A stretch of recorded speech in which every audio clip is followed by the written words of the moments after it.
Pada 19 September lebih dari setahun lalu, hidup banyak orang berubah selamanya, termasuk hidupku. Itu Lila Staines. Ayahnya adalah Mickey Staines, sheriff yang dituduh membunuh seorang hakim dengan darah dingin di ruang kerjanya. Lila berbicara untuk pertama kalinya lebih dari setahun setelah Hakim Mullins ditembak. Aku akan memberitahumu ucapannya dan keterlibatannya di kasus ini.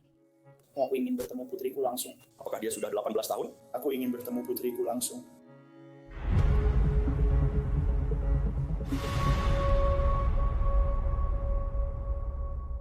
Selamat datang di Crime Fix. Saya Anjanette Levy.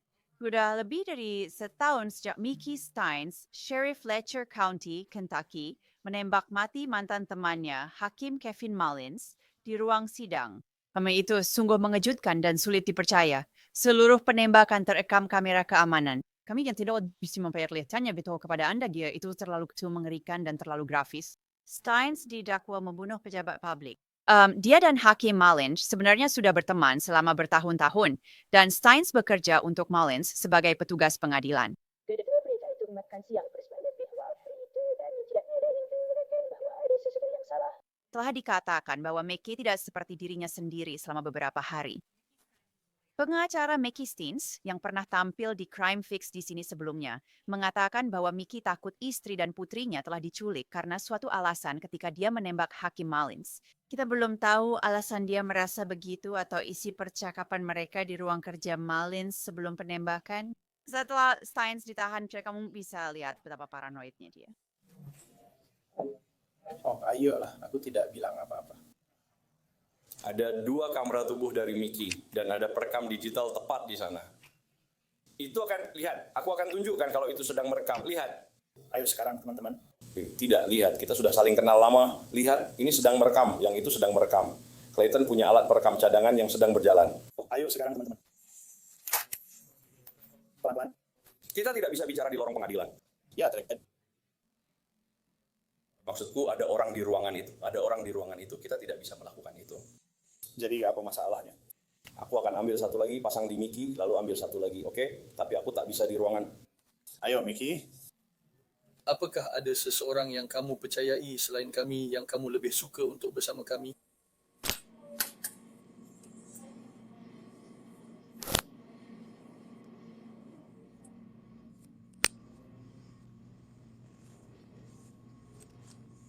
Nicky, kami sudah saling kenal seumur hidup. Aku tak punya alasan. Ayolah. Mickey, kembali ke. Kamu harus dipindahkan pada suatu saat. Aku punya 2 kamera tubuh. Biarkan aku menjalani sidang. Maukah kamu bicara dengan kami di penjara di bawah sana? Kamu merasa aman di sana dengan banyak kamera? Apakah saya akan dipindahkan setelah wawancara ini? Apakah kamu sudah dibayar? Teman-teman, saya tidak tahu bagaimana sistem di sini. Saya tidak akan merasa aman di sebuah ruangan di sini. Kami tidak akan menyakitimu. Ini seperti, Anthony, saya sudah mengenalmu selama 20 tahun. Kami tidak akan menyakitimu. Itulah kenapa kami punya 2 kamera tubuh dan menjalankan papan digital. Saya janji saya nggak punya apa-apa. Saya tahu, tapi itu bukan masalah utama. Kita hanya tak bisa bicara di koridor pengadilan. Lagian ada orang-orang yang melihat. Kita harus pergi ke tempat lain di luar sini. Saya sudah membalikan semua isi kantong saya. Tidak, jangan perlakukan saya seperti ini. Balikan isi kantong saya. Jadi menurutmu kita akan jadi barang selundupan? Maaf, kami tidak akan bertindak. Itu bukan masalah utama. Bisa ambil yang lain? Oke, jadi Mickey. Kalau kita pergi ke penjara, di mana ada kamera, kalau kita bertiga jalan ke sana dan terekam kamera, maukah kamu bicara dengan kami? Maksud saya, Saya tidak tahu apa yang kamu inginkan. Jelaskan.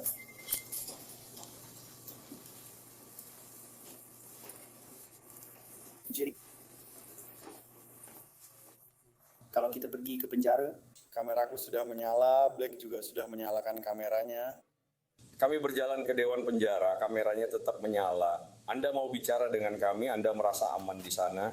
Tidak, saya tidak akan merasa aman.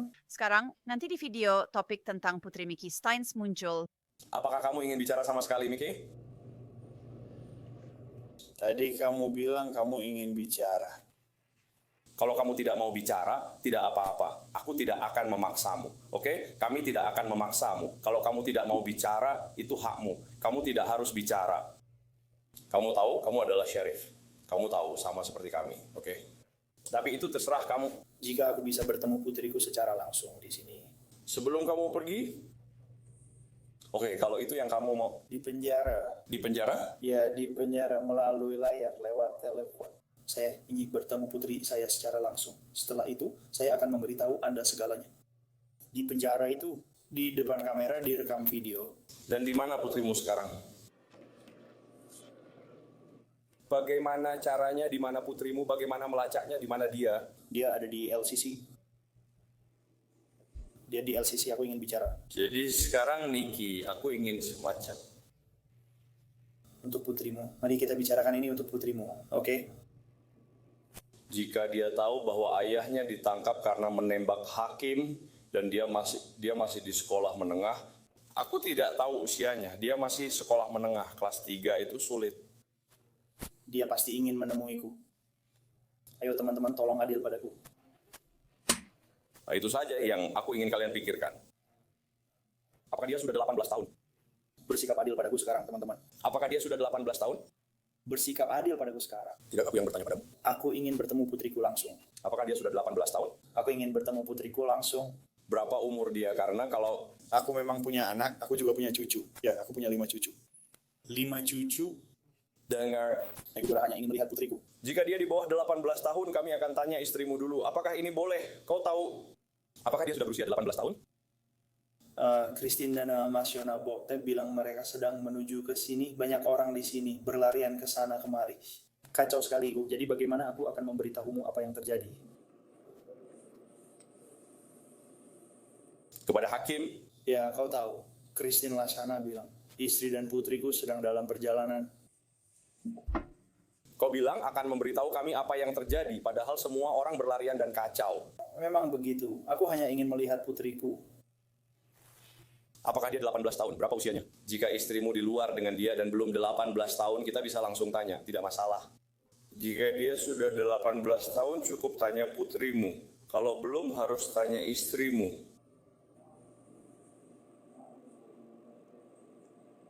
Menurutmu mereka ada di luar? Shauna dan Christine bilang mereka di perjalanan. Biar aku bicara dengan mereka. Kamu mau tanya mereka soal itu? Tekan tombol itu di sana. Ini sedang merekam. Ayo teman-teman. Istri dan putri Mickey Steins selamatnya diculik, dan rumor mulai beredar setelah penembakan tentang Hakim Mullins dan putri Mickey Steins, karena Steins mencoba menelepon putrinya dari ruang Hakim Mullins. Tapi rumor itu sama sekali tidak benar. Tidak ada apa-apa antara Lila Steins dan Hakim Mullins. Sekarang Lila Steins telah membahas hal ini secara terbuka di TikTok untuk pertama kalinya. Halo semuanya, nama saya Lila Steins. Saya berusia 18 tahun dan berasal dari Letcher County, Kentucky. Bagaimana senang dari kalian mungkin sudah mengenal saya dan yang lainnya mungkin mengenali nama belakang saya. Pada tanggal 19 September, sedikit lebih dari setahun yang lalu, hidup banyak orang berubah selamanya, termasuk hidup saya. Saya tidak akan membahas secara detail, saya tidak akan membicarakannya. Tapi saya hanya punya satu pertanyaan. Apa kalian tidak punya hal lebih baik selain duduk dan bergosip? Kalian mengambil rasa sakitku dan menjadikannya hiburan kalian. Kalian mengambil cerita-cerita kami dan mengubahnya menjadi hiburan besar, lelucon, dan bahkan menjadikannya penghasilan kalian. Tidak seven to dianggap better. Di Farsight penduduk orang sering tiang meraguan itu. Carilah pekerjaan. Lakukan sesuatu yang bermakna dengan hidupmu dan berkontribusilah secara positif kepada masyarakat. Lila Steins merasa terganggu karena keluarganya sering dibicarakan orang, dan hal itu sangat mempengaruhinya. Keesokan paginya setelah mengunggah video, dia membagikan pembaruan. Ya, hari ini aku datang ke sini untuk membahas beberapa hal tentang video kemarin. Saat aku mengunggah video itu, aku hanya punya sekitar 950 pengikut. Aku tak menyangka videonya akan tersebar. Kukira hanya orang rumah dan beberapa lainnya yang melihatnya. Dan itu saja. Hal pertama yang ingin aku sampaikan, ya aku punya niat baik dengan video itu. Banyak dari kalian nih yang bertanya, wow, cerita apa gitu? Apa maksudmu ya dengan gosip bagaimana? Dan maksudku adalah cerita-cerita yang dibuat-buat tentang aku dan pihak lain. Dan disitulah gosip itu muncul. Sebenarnya aku tidak membicarakan situasinya atau apa yang sebenarnya terjadi. Aku lebih membahas tentang rumor-rumor yang telah disebarkan tentang aku. Aku sadar betapa seriusnya hal ini dan betapa pentingnya masalah ini. Aku tidak sedang membicarakan berita atau media sosial. Aku hanya membicarakan orang-orang yang duduk di rumah seharian di depan keyboard dan mengatakan hal-hal buruk tentang namaku. Itulah yang aku maksud. Berakhirnya, aku juga manusia. Aku hanya berusaha belajar bagaimana memproses dan menghadapi semuanya. Aku ingin menambahkan satu hal lagi. Kelihatan berkata, Nona, ini sudah setahun lalu, kenapa masih dibahas? Bagi kalian memang sudah setahun berlalu. Bagiku, saat bangun hal pertama yang kulihat di ponselku, dan sebelum tidur itu juga yang terakhir. Aku pun tak mencarinya. Onit selalu ada di depan mata aku. Aku harus menghadapinya setiap hari saat aku bangun. Jadi tidak, itu belum hilang, belum mereda. Itu tidak akan hilang dalam waktu dekat. Jadi begini yang kami tahu. Tidak ada hal yang tidak pantas terjadi antara Hakim Mullins dan Lila, tapi seorang wanita bernama Sabrina Atkins menggugat Kabupaten Letcher dan Sheriff Stines karena seorang deputi bernama Ben Fields memaksanya berhubungan seks saat dia sedang dalam pemantauan Global Positioning System dan hubungan seks itu terjadi di ruang Hakim Mullins. Fields dinyatakan bersalah atas kejahatan itu. Stines dituduh tak melatih Fields dengan baik dan telah bersaksi di gugatan itu beberapa hari sebelumnya. Sabrina Atkins memberitahu penyelidik Jaksa Agung Kentucky tentang rekaman video Mullins berhubungan seks dengan perempuan. Sekarang Lila telah mengunggah video ketiga di TikTok, silakan lihat. Halo semuanya, ini adalah temanku Ashley, dan dia baru saja membuat video tentang penyelidik pribadi kami, Joel Cotton. Aku punya emailnya, akan aku cantumkan di deskripsi di bawah ini. Jika kalian semua memiliki informasi apapun, tentang korupsi di county ini, di kota kecil ini, tolong hubungi dia, tolong. Dinastina punya berusaha membantu situasi yang terjadi di sini. Dia juga berusaha membantu Ashley mencari tahu apa yang terjadi pada ayahnya bertahun-tahun lalu. Jika ada siapapun di luar sana yang mengatakan dia memalsukan identitasnya, saya bisa menyebutkan 2 orang. Saya ingin kalian tahu dia asli orang yang sesungguhnya dan berusaha membantu semua orang di kabupaten kecil ini. Jadi saya ingin menghadirkan seseorang yang telah mengikuti kasus ini dengan dekat seperti saya. Gavin Fish adalah pembawa acara di saluran YouTube miliknya Gavin Fish. Jadi Gavin, terima kasih banyak sudah datang. Senang untuk Ya, saya punya saudara bisa membicarakan ini denganmu, Xiao. Jadi saya tahu kamu sudah mengikuti ini dengan sangat dekat. Menurutmu bagaimana pertama Tinting Leila Steins, kalau kamu tahu, yang akhirnya angkat bicara seperti yang mereka katakan dia berbicara di TikTok, tidak membahas detailnya secara spesifik, tapi membicarakan bagaimana semua ini dan pemberitaannya benar-benar berdampak padanya.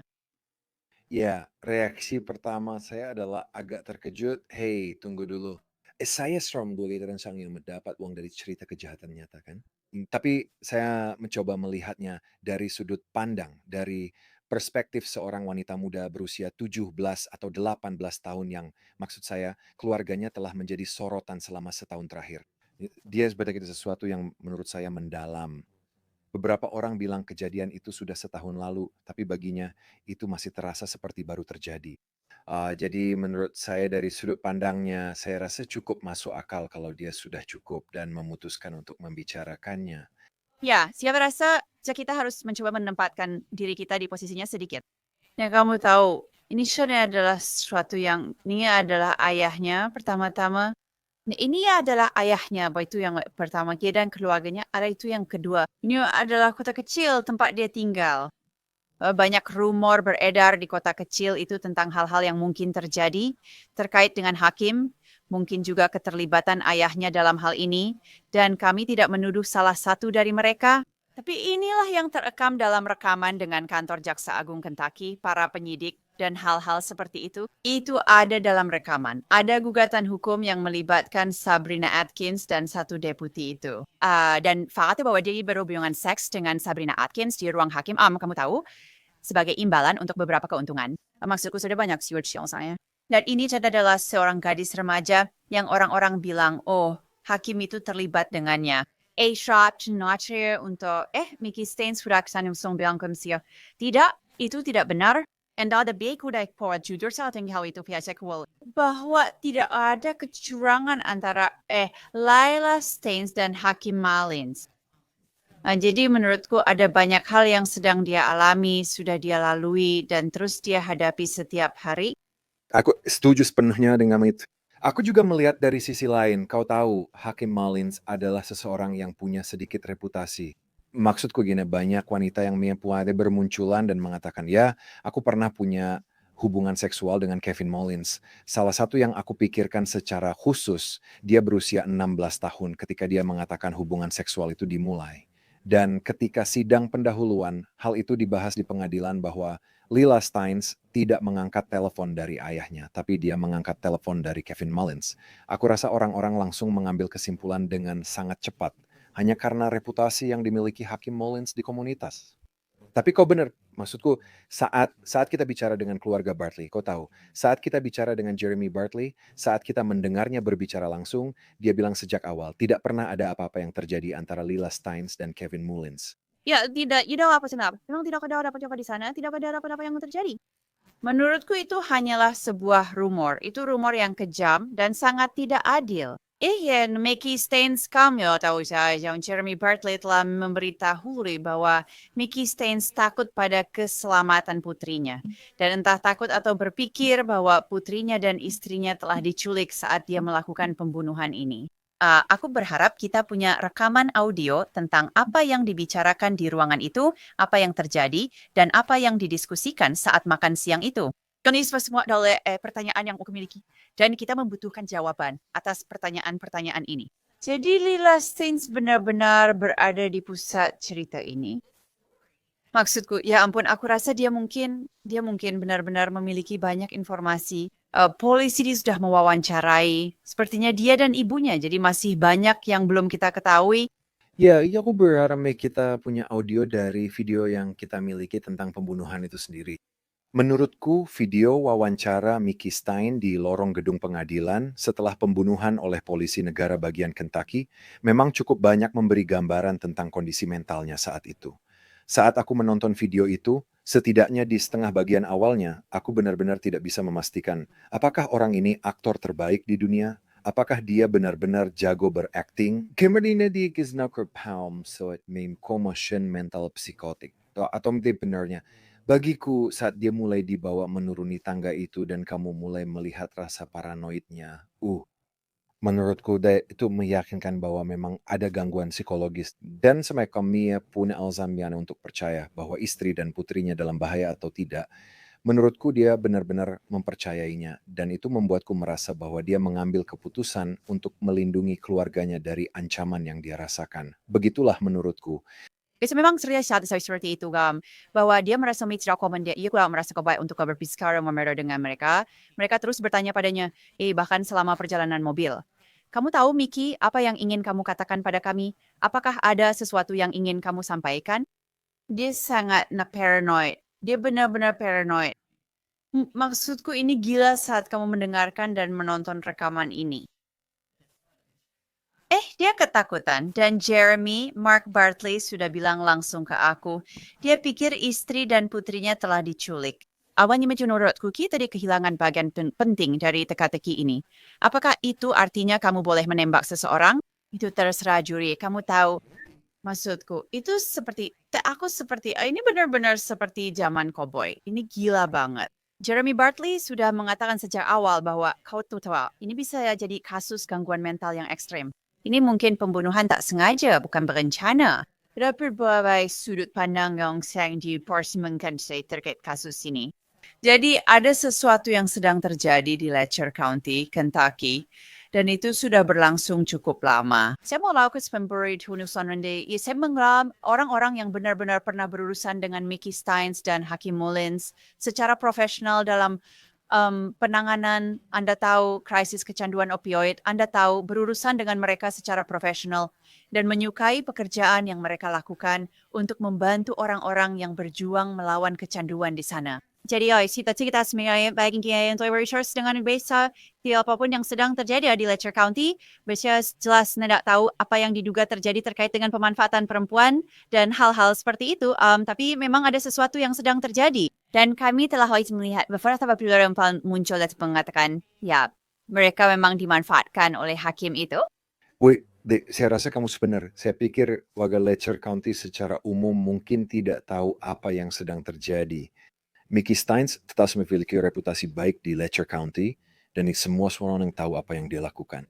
Dia melakukannya di video dan dia masih memiliki reputasi yang sangat baik dan solid. Tapi ada sekelompok warga yang mau menghabiskan banyak waktu di penjara. Ada orang-orang yang menjadi korban krisis opioid, mereka kecanduan, semua perilaku yang terkait dengan kecanduan itu membawa mereka ke hadapan Hakim Mullins, membawa mereka ke pengadilan, membawa mereka ke penjara, membawa mereka ke ruangan yang sama dengan pria seperti Ben Fields. Dan kau tahu saat ketika aku berbicara dengan Ned Pillersdorf yang telah mewakili Sabrina Atkins dalam urusan warisan Jennifer Hill, dia memberitahuku bahwa jika ada 3 orang yang membuat tuduhan itu terhadap Ben Fields, maka ada 300 orang. Di penjara, kamu sudah tahu apa yang harus dilakukan untuk mendapat perlakuan baik. Jadi ya ada segmen tertentu di Letcher County yang tahu atau entah bagaimana terhubung dengan korupsi yang telah terjadi di sana. Kan menarik untuk melihat apa yang terjadi dengan kasus ini karena pihak Commonwealth meminta perubahan lokasi sidang. Itu unik. Mereka mungkin mendapat tujuannya. Kita tidak tahu, tapi kita tahu pihak pembela ingin kasus ini disidangkan di Letcher County dan kita tahu alasannya. Karena Mickey Steins sangat dihormati di Letcher County situ, dan selain itu di situ yang biar dia lain-lain terjadi. Tapi kamu tahu Lila Steins? Aku tahu apa tadi sih terus posting di TikTok dan berkata lebih banyak lagi. Ya karena kamu tahu maksudku dia juga korban dalam semua ini. Sapanggan ini. Aku sedang live streaming tadi malam di channel YouTube-ku ketika video ketiga muncul. Dan kami menontonnya di channel itu. Dan video itu membahas tentang, aku pikir namanya Joe Cotton. Seorang yang penyelidik swasta di sana bekerja untuk Mickey dan keluarga Bartley guna mengungkap korupsi di Letcher County. Menurutku, Lila Steins sangat pandai membawa diri. Menurutku, dia melakukan pekerjaan yang sangat baik di platform khusus TikTok. Aku rasa dia benar-benar hebat. Aku berharap dia terus berwiara dan aku berharap dia memiliki kebijaksanaan melebihi musuhnya. Aku berharap dia tidak selalu berbicara tentang kasusnya, tentang ayahnya, tapi juga tentang Letcher County untuk semacam menurutku memberikan sorotan karena aku rasa dia memang melakukannya. Dia sedang membangun sebuah platform di mana dia punya sedikit kekuatan dan dia benar-benar bisa menyoroti masalah-masalah yang terjadi di sana. Ya, saya juga sangat tertarik yakin dia dan Mordy Kenny untuk melakukan ini sekarang. Sangat menarik. Gavin Fish dari Pike Sibaya. Terima kasih. Mickey Steins kembali mengaku tidak bersalah atas tuduhan itu. Itu saja untuk episode Crime Fix kali ini. Saya Anjanette Levy. Terima kasih sudah bermaksusias. Sampai jumpa lagi.